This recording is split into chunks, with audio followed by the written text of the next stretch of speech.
IT is proudly brought to you by computer troubleshooters Toowoomba West, technology solved, and Oz Hosting, cloud made easy. Welcome to Switched On IT. This is the show where we discuss everything IT. I'm Barry. In last week's show, we looked at SEO on regular desktop websites. Doug and Ray discussed things like the sorts of things that you need to do. Very interesting information on using things like chat rooms and things like that. So lots of really interesting information. Today, they are going to talk about optimizing your mobile site. And some of the information I know from discussing with them prior to going to air is going to be very relevant to lots of you. There's going to be a lot of information that you're going to be able to use that will help not only your mobile site, but also your desktop site. So we're going to go now to Doug and Ray. Doug and Ray, welcome to the show, and please talk to us about mobile SEO. Thanks, Barry. Yeah, that was an interesting session one that we had, and thanks for recapping that. There was one thing that we did touch on briefly when we were talking about all the different types of content that the poor old website owner needs to create these days. And one of those was WebP, which was something that's new to me. And before we jump into the importance of mobile sites and optimizing for mobile, I was just going to ask you, Ray, if you can explain to us anything about WebP and how it affects images and how it's done and why we should be interested. Sure. So WebP is a new type of image format, and it's called a lossless image format, and it's supported by all the major browsers as far as I understand. It hasn't yet been adopted by a lot of websites. Traditionally, we have JPEGs, PNGs, and GIF, and GIF are the moving ones that probably those in a younger generation watching this call them GIFs, but they are actually pronounced GIF. And I won't get into the way in which acronyms should be pronounced, but it is GIF. Just bear with me, and call me old. But the idea here is that PNGs, JPEGs, and GIFs have traditionally had some level of either lossless or lossy compression. And the idea is that as the image renders on a website, it's capable of extrapolating what the image will look like and then ultimately rendering it. JPEGs are best for photographs, and PNGs are best for images that are not photographs. So in essence, if you think about a logo, where it has fairly solid images or maybe gradient images, and those then are built up. Well, WebP images are a way to extract the pixels, the image pixels that have already been seen, and then display those. It's, as far as I understand it, and I'm not the true expert on WebP itself, but it's supposed to be a lossless image format. I think there's a lot of really great stuff to come from it, because the images can be that much smaller and render that much faster on devices. So I hope people start to adopt it. Absolutely. I think that if it's Google's project, so if Google supports it, I say try it on your website and see how it affects both the speed and the load variability across a wide variety of devices. And if it works for you, do it. Okay, and that will replace GIFs, he said carefully, PNGs and JPEGs. Is that the intent, do you think? I think that it will probably replace some of those image formats. I'm not sure it's going to replace all of them yet. And so I think that JPEGs are probably going to stay. But they will probably be able to, if I remember correctly, and I could be wrong. So if you're watching this and you're a photo expert, shoot us a message and I'll stand corrected. But I think that it should most likely replace PNGs and potentially GIFs as well. But certainly the PNG format.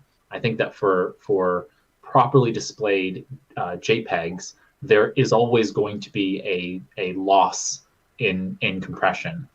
So so maybe WebP can overcome that to some extent, but I don't think it can overcome it in certainly very, very high definition images that require that kind of pixel accuracy. We'll see. I think that it'll be very interesting to see as people start to use it out there in the real world. Yeah. Okay. Thanks, Ray. Yeah, there's always going to be something new in terms of trying to make pages load faster, and I think we're just going to find this is a moving feast. Is your computer driving you crazy? Is it slow or doing things you didn't expect? Well, having a computer crash or pick up a virus can be a complete nightmare for a business, so having someone local you can trust to get you up and running again is critical. The dedicated team of experts at Computer Troubleshooters Toowoomba West will put your mind at ease from the moment you walk through the door and will get your problem solved in no time with a 100% guarantee on their work. Laptops, tablets, PCs, whatever you have, Roger and the team can fix it for you. So visit them today at 236 Bridge Street, Newtown. Can't get in to see them? No worries. Just call them on 4642 1331 and they'll come to you. Toowoomba Troubleshooters Toowoomba West on the web at www.computertroubleshooters.com.au/Toowoomba West. The Criterion Hotel, conveniently located on the corner of Warrego Highway and Mile Streets, Dalby, prides itself on having the best customer service and a great atmosphere. They offer a full range of dining, regular promotions and entertainment, with every NRL match shown live on the big screen in the beer garden and throughout the venue. The Cry is renowned for its steakhouse and for cooking some seriously good steaks. You can dine in a relaxed environment in the bistro in front of a blazing wood fire, or there's the beer garden and the back deck. Get comfortable and enjoy your time at the Cry. Call them today on 07 4662 3303. Email lisa@criterionhoteldalby.com.au or visit their website at criterionhoteldalby.com.au. Hutchies lives here. We're locals, just like you. To us, construction is really about people, not just bricks and concrete. It's people who bring our structures to life and build communities. We stick by the people who make communities. From Toowoomba Rugby League to RACQ Lifelight Rescue Service, Milne Bay Military Challenge, and the Toowoomba Tennis International, Hutchies is proud to back the people who support the region. Now, but in the mobile space, so now that we've scared everyone about the enormous amount of extra content they need to create for their regular website, podcasts, videos, PDFs, ebooks, and so on. Then there's the mobile website, and we do see out there that there's a lot of content management systems and themes that are touted as being mobile friendly. So I'm guessing this sort of remunches your website when it's detected, or when the browser detects that a mobile device is being used, then it will actually slightly reformat the website that we've created. And I guess that's one way of doing it. And I understand also there's a couple of other ways. Certainly using a mobile friendly CMS or theme, to me, seems it seems like an easy way of doing it, because it should be much less cost. But is it the best way to go? What's your feeling on the different processes we have for giving our mobile visiting customers a great experience? Yeah, I think that for those who have an absolute need to have the fastest mobile websites, that rendering a separate site upon detecting a mobile device is not only feasible today, but probably important. For the rest of us, and I think there's probably less than 1% of websites need to be able to load that quickly and with that kind of responsiveness that you would create a separate website specifically for it. For the rest of us, then it is going to be creating some level of site that progressively responds to the size of the screen, what we call a responsive website or an adaptive website. So we create, in essence, a theme that the site can then automatically adjust as it sees the screen, the pixel size. So if it sees a screen that's 1,000 pixel width by 800 pixel width, it'll look differently than if you then shrink the Chrome or web browser window to a smaller size, smaller pixel size. And that gives a different, not only a different feel to the website, so it really does affect the way in which you browse the site when the navigation bar then disappears and falls underneath the little 3-bar icon or those kinds of things. And so you really do have to think from an optimization perspective, not just how the content is displayed, but how content is hidden once you do optimize for the mobile experience.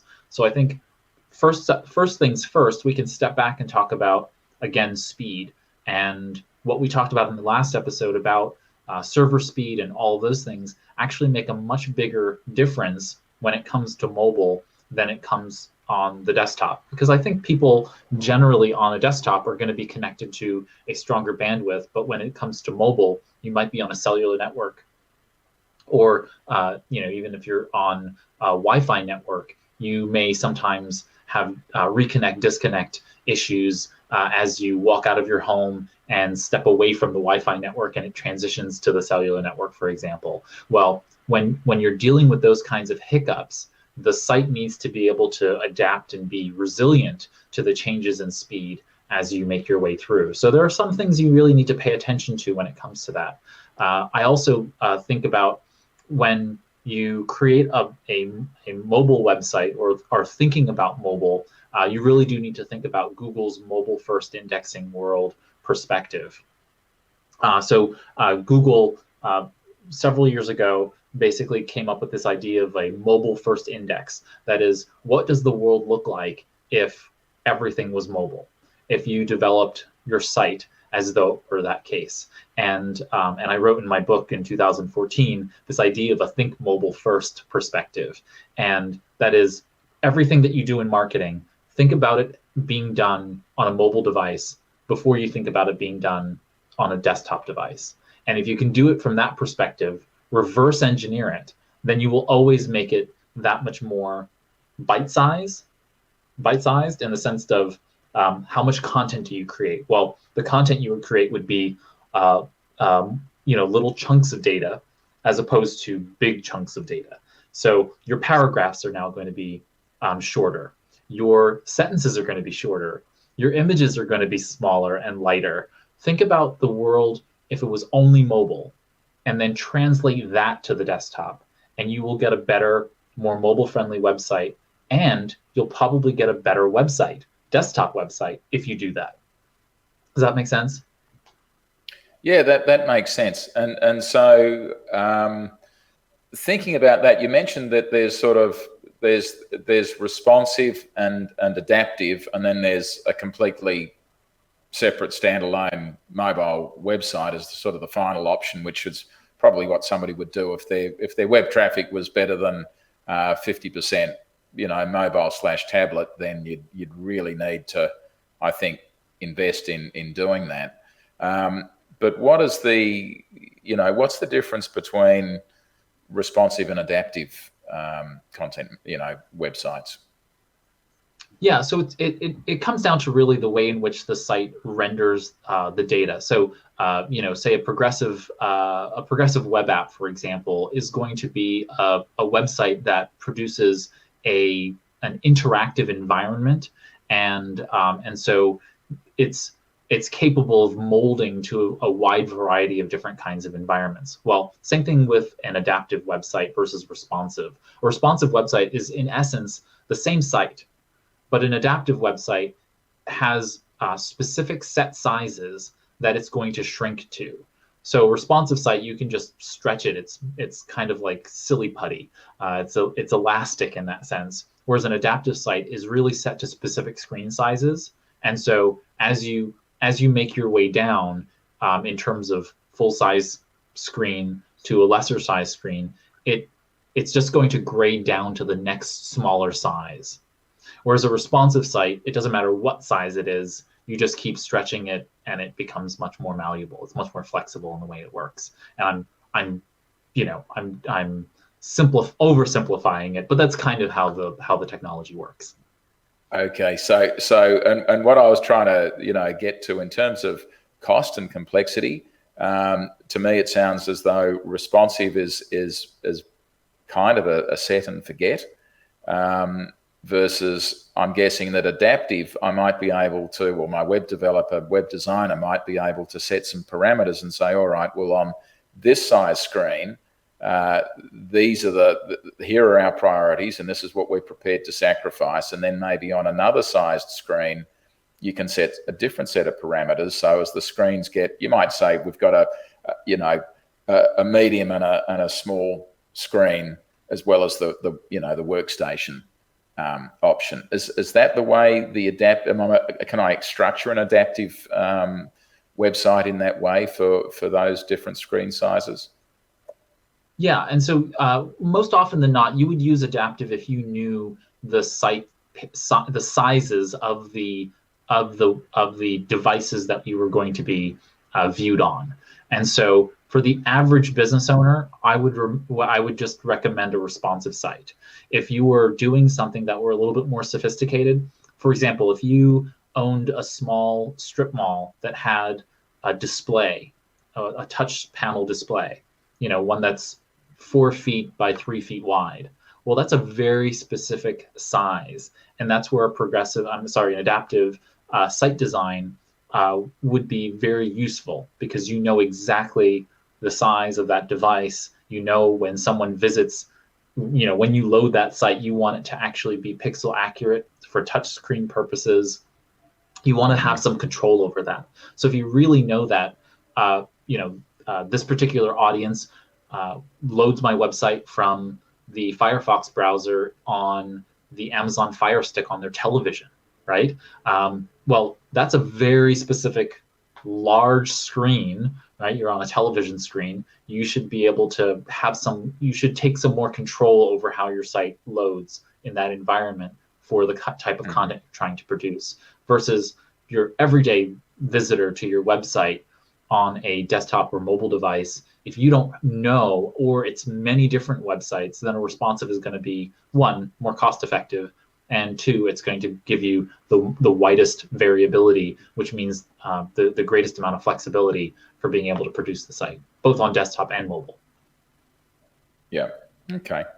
And in terms of these, I guess the statistics, people being, browsing websites on mobiles versus, workstations versus, maybe tablets, iPads, and so on.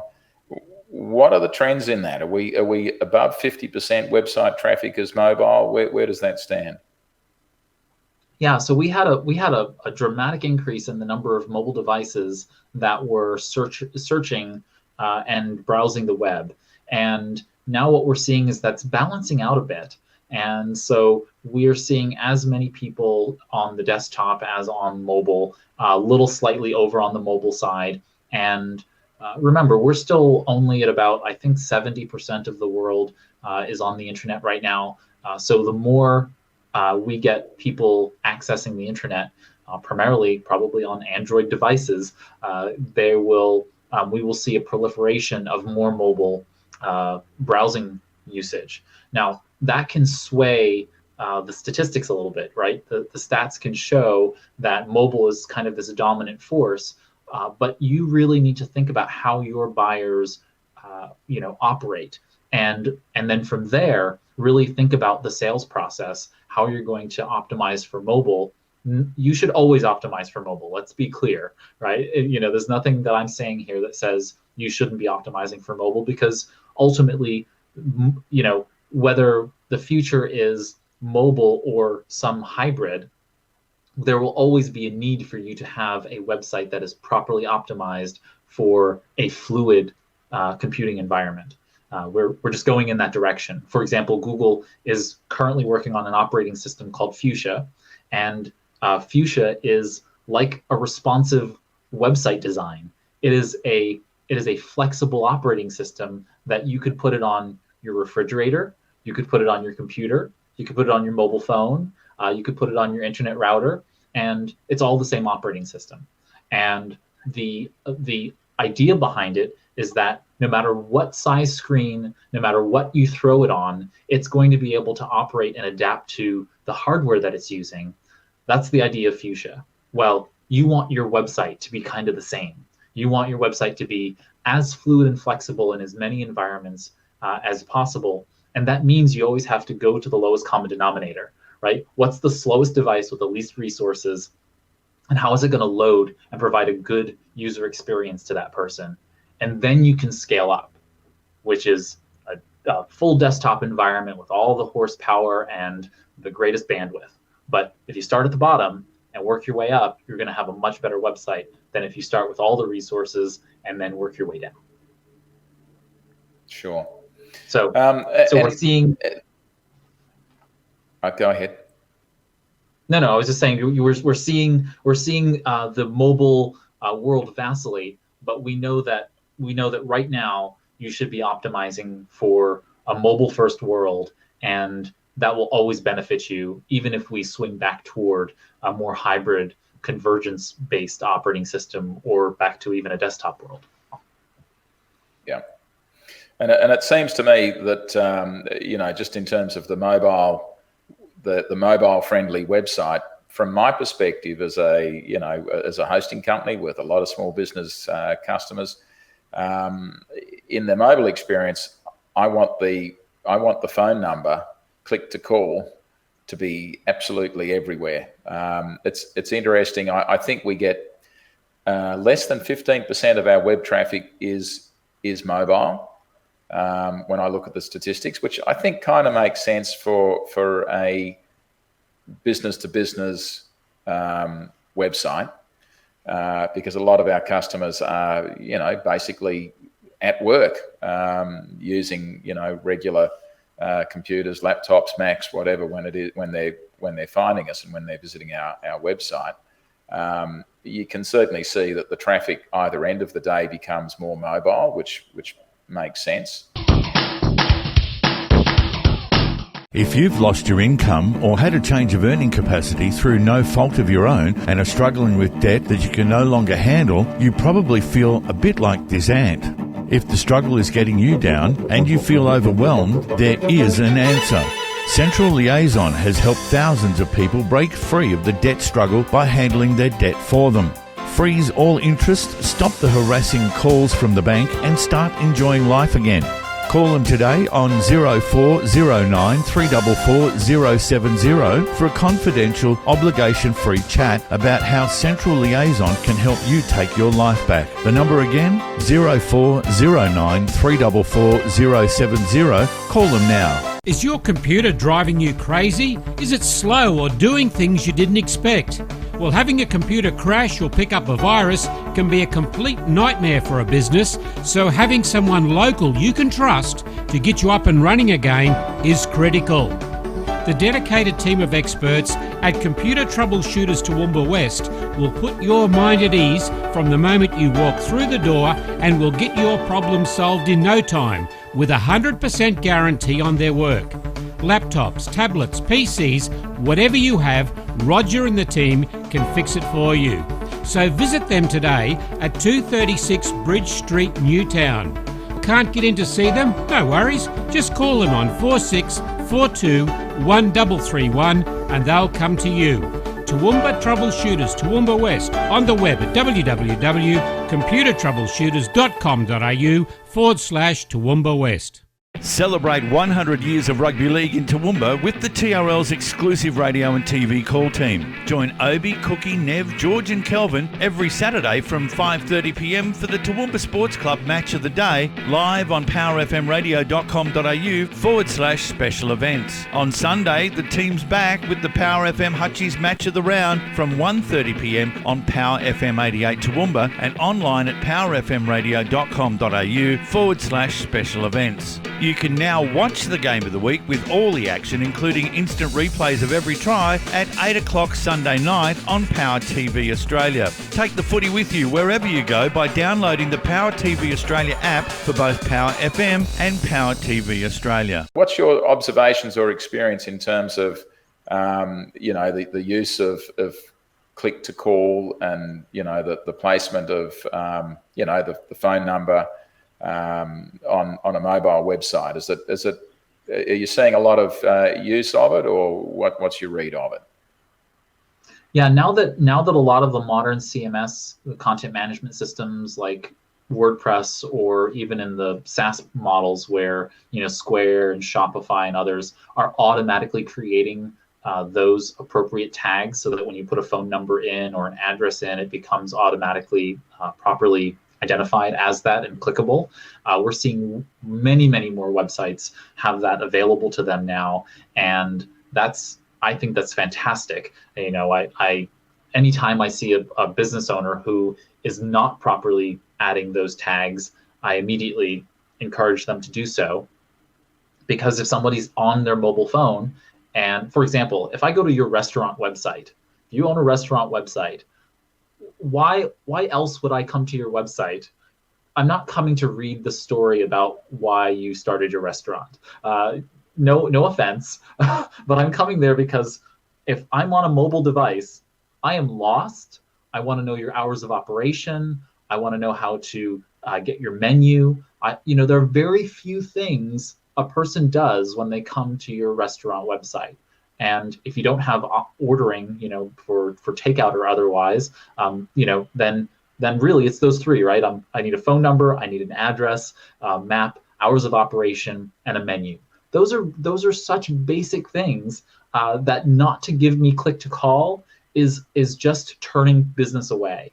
It's because it's frustrating people. So reduce the barriers for people to be frustrated with you, and that's going to always optimize the site. And so I think it makes absolute sense that you like the click to call button, and other people do, because it's a path of least resistance, right? If I can just click on the button and it automatically loads the phone application on my phone and I can dial your restaurant, great, I'm good to go. And so we see a lot more websites doing it. I think it's just because the CMSs that are out there are now automatically doing it for the most part. And so we're going to see more people do it over time. And I think that thanks to Google using schema.org, the appropriate markup for those things. If you don't know what that is, go to schema.org, schema.org, and look up the various types of markup that your business can use on the website. And it's very easy to implement. If you can't implement it, you can usually find a plugin. If you're on WordPress, if you're not on WordPress, you can talk to your web design folks and they can implement schema.org on your site. And that gives so much more power to your indexing with Google, and so that your site can be found. And I think this is very, very powerful on mobile. And so really focus on making sure that you're properly marked up, as they call it, using the schema.org markup tools. And you can then get a lot more traffic because Google knows how your site is built, how it's structured, and that's going to help it index it, which means it's going to send more people to it. Absolutely. And certainly personally, I find click to call so convenient, and exactly your use case there, Ray, is what I was doing on Friday night. My wife didn't want to, she likes Japanese food. We go to the local Japanese restaurant. I look at the menu, all those things you mentioned. I want to find the menu really easily. Then having found the menu, figured out what I want to see a phone call, click to call button somewhere, and then immediately call the restaurant, give them the order, and hang up, and then 10 minutes later I'm in the car and I'm off there picking it up. And that's just so convenient. And I think you're absolutely right. If you're not doing that, then you're missing out on a huge opportunity.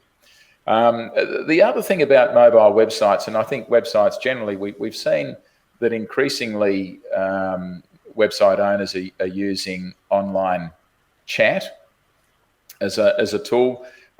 Firstly, does online chat have any relevance to the optimization or the indexing or the page rank of both workstation, desktop websites and also mobile websites?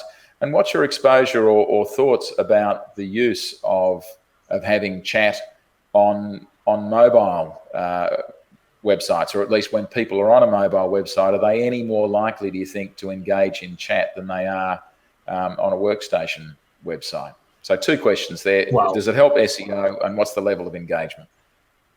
Yeah, we have only a short bit of time left in this episode, so I'm gonna try to be brief. Although this could be its own episode, maybe sometime we'll do this as a full episode. But so my brief thoughts on this are: yes, it can impact SEO if it's not properly implemented, but it's not going to increase SEO because the reality is that it's code, typically JavaScript and maybe Ajax, that's running on the site, and so Google can't see it. It's not capable of diving into the code to understand what it is.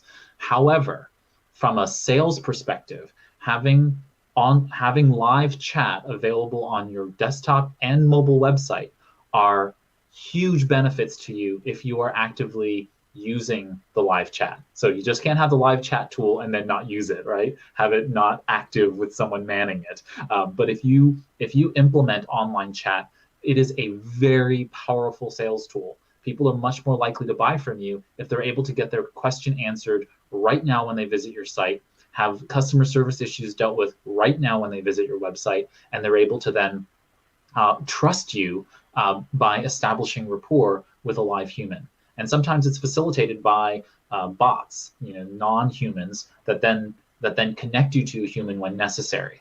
But the idea here is that when you come to a site, you think that it's technically impossible for you to build a online live chat tool, but that's not true. Not only are there a lot of tools that are out there that you can implement very quickly, Facebook provides you with one. So if you have a Facebook page, which most businesses do today, if you go into your Facebook page and then go into the page admin settings, one of the options now is an option called Messenger. If I were to do this right now, it would take me 2 minutes to implement on my website because I know my website pretty well. I know how to get around. But for you, it should probably take you about 15 minutes. And you go into your Facebook page admin, you click on Messenger, you choose your brand colors, you choose some language. Say if somebody comes to your Facebook Messenger page and you're not currently active on your Facebook Messenger application or Facebook page, it gives them a little bit of text to let them know, hey, we're not here right now, but if you'd like, we'll make sure to send that message along to them, and they'll respond to you within X amount of time. So you can put in a little bit of custom messaging for people, and then you take that code that Facebook gives you, you place that on your website, and voila, you have an automatic Facebook Messenger chat icon that now appears on your website, and it uses the Facebook platform. So if you have your Facebook page application on your phone or the Facebook Messenger app on your phone, you now have live chat available on your website in 15 minutes.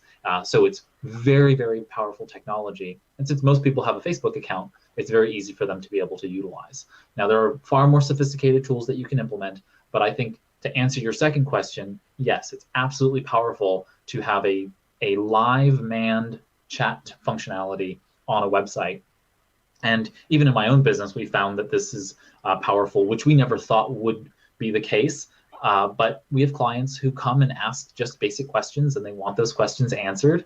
And it's very nice to be able to do that. And when we're not manning that profile, people can fill out a form and send a message, and then we respond to them when we're able to. But we find it to be very, very useful for people in being able to interact with us in a way that's very low level. They don't have to find a form and fill out a form and all kinds of other things and poke around the site. It just automatically pops up and says, hey, do you have a question? And they can say, yeah, well, I do have a question. That's why I came to your website. They type in the question, and then a live person can answer it. And what's better than that, to have that kind of bespoke, personal conversation with people. So it works in business consumer, it works in business to business. It really works across the board.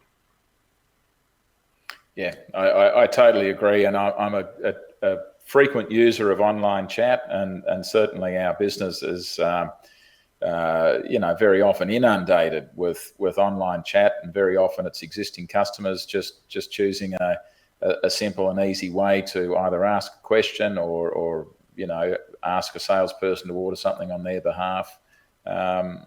yeah, it's the sort of thing I think for small businesses they can do. They might be sitting on the phone talking to a client or a supplier or a utility or whatever it is, and with that downtime they'll close off a couple of questions they have about hosting. I think it's incredibly useful. Well, I'm thinking that's getting close to all we've got time for SEO and how mobile websites relate to that. Ray, have you got any other sort of final comments about the importance of SEO with regard to the mobile format?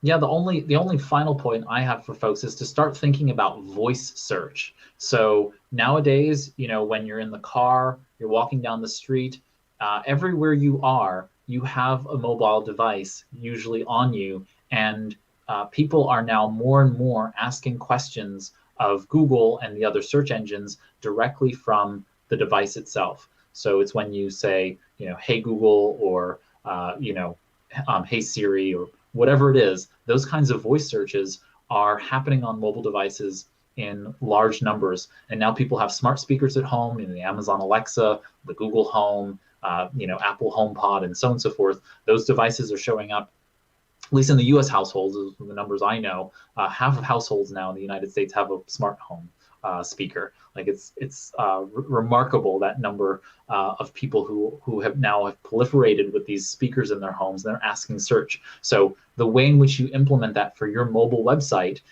for your website generally, but obviously it's rendering the mobile components here, which is for using what's called featured snippets. And so if you just look up featured snippets, you can then optimize those pages on your site that are the highest ranking. You can then optimize those, and that means that people who are doing those searches by voice are now capable of loading up your page. It's going to show your website as the primary option and let people go to it if they need more information than what you've provided in the little featured snippet. The most powerful one so far is Wikipedia. If you ever ask a question about, like, what's Tom Cruise's height? For some reason, that's a very popular one. It will go to Wikipedia, and yeah, right, he is fairly short. It will go ahead and read that information from the featured snippet from Wikipedia. But now it shows Wikipedia on your screen. You can click on it, learn more about Tom Cruise, and so on and so forth. The same thing is available to you. You just need to take action and take the opportunity to set up your website to become available on those mobile devices from voice search. But I think that's going to be a huge driver of traffic potentially for those business owners who are willing to put in the effort. Yeah, terrific. Thanks, Ray and Barry. Over to you. Thanks, Doug and Ray. That's been very enlightening. Hopefully this has been a useful session in helping those of you out there who have websites and mobile sites to make the most of your mobile presence on the web. It probably sounds like a lot of hard work to many of you, and it may raise more questions than it answers. Now, if you have anything that you'd like to ask Doug or Ray, be sure to leave us a message on the contact form on this website, or email us at programming@powertvaustralia.com, and we'll attempt to answer your questions in an upcoming show. Coming up next week, Instagram, how to get the most from it and drive traffic to your website. This has been Barry for Switched on IT. We'll look forward to seeing you again next time on the station, where you can discover a whole new world of entertainment. Take care.